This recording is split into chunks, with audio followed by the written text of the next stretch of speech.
Hola, soy Patricia Cuellar, terapeuta de familia de la Fundación Vínculo. Hoy quiero hablar acerca de construir la historia personal, porque es que hoy estamos viviendo una historia inédita, tanto a nivel mundial como personalmente, por lo cual al final de este episodio se podrán contar experiencias tan numerosas y diversas como seres humanos haya sobre la Tierra en ese momento. Esta pandemia y este confinamiento probablemente traerán cambios importantes en nuestras vidas, si es que sabemos aprovechar las dificultades que estamos viviendo. Entonces voy a proponerles tres cosas que podemos hacer para construir parte de esta historia porque es muy grande a nivel personal. Lo primero es reconocer nuestras emociones como parte de esta historia. Piensen en los cambios emocionales que han experimentado en estas semanas de cuarentena. Si a ustedes les pasó lo mismo que a mí, al principio una sensación de descreimiento. Mi pensamiento fue, nunca he pasado por una pandemia, por tanto, no sé lo que es eso. Obviamente no desde el punto de vista conceptual, sino experiencial. Y nunca pensé que lo iba a vivir. Una pandemia pertenecía a una esfera lejana en la historia y el imaginario que yo tenía era que como en ese tiempo había tan pocos recursos médicos, por esa razón habían sucedido. Pero estamos en una época en la que la ciencia ha avanzado tanto que esto era impensable. Esto lo pude hablar con mi esposo, con mis hijos, esta sorpresa que fue la declaración de una pandemia. Posterior al descreimiento vino el temor y la angustia. Y ahora puedo identificar por lo menos dos fuentes. Por un lado, al principio quería saber todo sobre el asunto. Veía cada video, cada noticia, cada artículo y mi angustia se descontroló. La otra fuente de mi angustia era más personal, más familiar. Pensar que mi madre de 96 años pudiese morir como los ancianos en Italia, o que mi esposo o uno de mis hijos faltara, o alguno de mis hermanos, o algún amigo de algún grupo, aunque fuera un grupo virtual. Ya el grupo no sería lo mismo, no será lo mismo. La posibilidad de la muerte se me plantó en la cara. Lloré pensando en esto. Tuve la oportunidad de contarlo y hablarlo con mi familia, con mi esposo y con mis hijos y con alguna amiga a quien yo llamé. Tenía que sopesar entre pasar la cuarentena con mi familia o viajar a acompañar a mi mamá. Cualquiera de las dos decisiones me privaría de estar con la otra por un largo tiempo. En ese sentido, piensa en tu historia. ¿Cuáles han sido tus miedos, tus angustias? ¿Cómo las has expresado? ¿Has llorado? ¿Has gritado? ¿Te has encerrado? ¿Tienes algún amigo a quien llamar? ¿Puedes abrir las puertas del alma con algún familiar? ¿Puedes compartir tus miedos? ¿Cuál es tu historia en esta cuarentena con tu angustia y con tus miedos? Otro asunto en relación a las emociones que se ha hecho muy visible es que tener el control es una ilusión y necesitamos lidiar con la pérdida del control, con la sensación de encierro, con la tristeza, con la nostalgia, con la desesperación. Cuando no nos detenemos a darnos cuenta de cómo estamos por dentro, todas estas emociones pueden salir de las formas más insospechadas. Se nos puede enrarecer el ambiente, la armonía puede desaparecer, empiezan las peleas, los gritos, la impaciencia y aún la violencia, porque podemos estar confinados, pero nuestras emociones, nuestras reacciones, nuestros sentimientos no están confinados, son como con el agua que fluye. Cuando el agua fluye, que no está contenida en un solo lugar, busca por dónde fluir, busca cualquier fisura, busca cualquier huequito y por allá sale.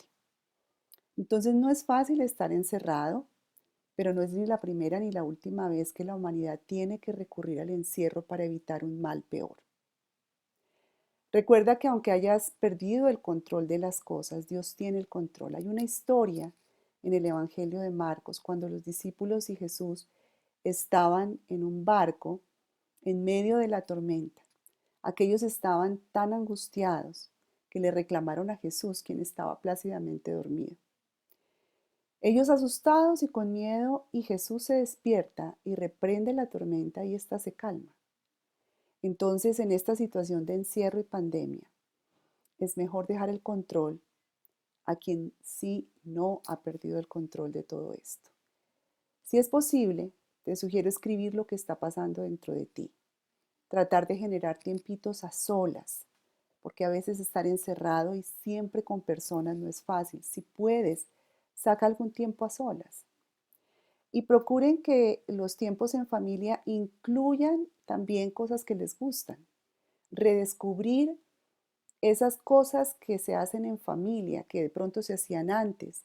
Jugar, tertuliar, conversar, cantar.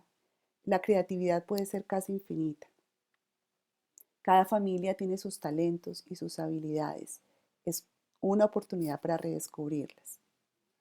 Entonces, redescúbranlas. ¿Cuáles son sus habilidades y potencialidades? ¿Cómo han cambiado los sentimientos desde que empezó la cuarentena hasta ahora? ¿Cómo han cambiado las reacciones del uno y del otro? ¿De qué has perdido el control? Recuerda que Dios no ha perdido el control.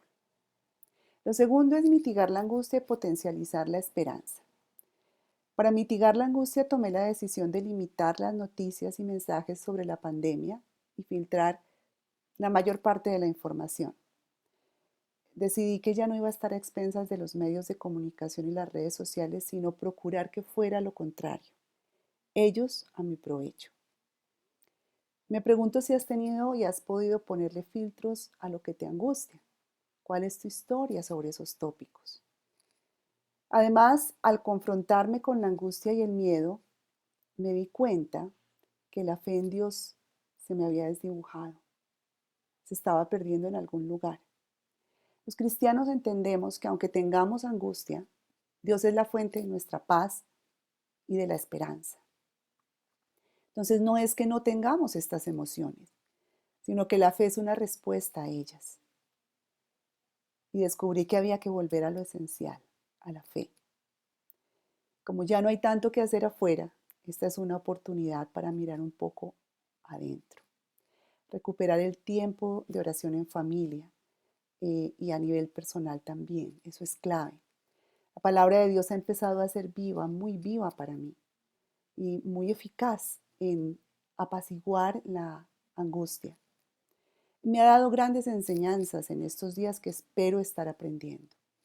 La primera verdad bíblica que me llegó como anillo al dedo fue Lamentaciones 3, donde el profeta Jeremías dice, me atreveré a tener esperanza. Y se sustenta en lo grande y bondadoso que es Dios. Y entonces eso le da lugar para optar a arriesgarse, a tener esperanza. Recuperar y luchar por recuperar la esperanza lo pone a él en un plano de quietud, de calma y paciencia. Los invito a que lean esa parte de la escritura y la mediten.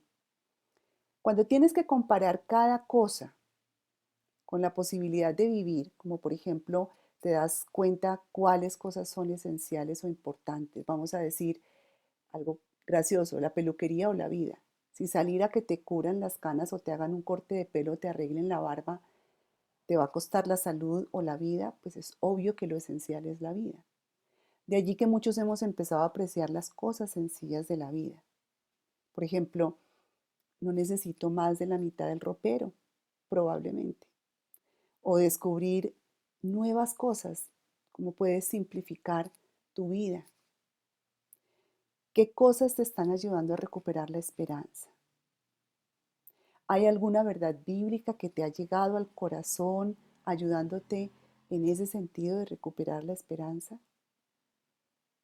¿Qué atributos de Dios te ayudan a confiar en Él? ¿Cuál es tu historia en este sentido? Escribe esa historia. Y lo tercero que les quiero compartir hoy es aprender a vivir preparados, actuar con diligencia y parar de postergar lo esencial. Cuando no hay una amenaza imperativa como la que vivimos, tendemos a postergar asuntos que sabemos que tenemos que hacer, pero que eh, al enfrentarnos a una situación tan amenazante como la que estamos viviendo, entonces nos confronta con ponernos en una posición de ser diligente en aquellos que sabemos y tenemos o queremos hacer. Me explico. Pensando en la parábola de las 10 vírgenes que aparece en Mateo 25, había unas que tenían sus lámparas con aceite y estaban atentas a cuando llegara el novio, pero había otras que lo postergaron. Eso en términos de relaciones humanas puede significar perdonar a alguien, por ejemplo.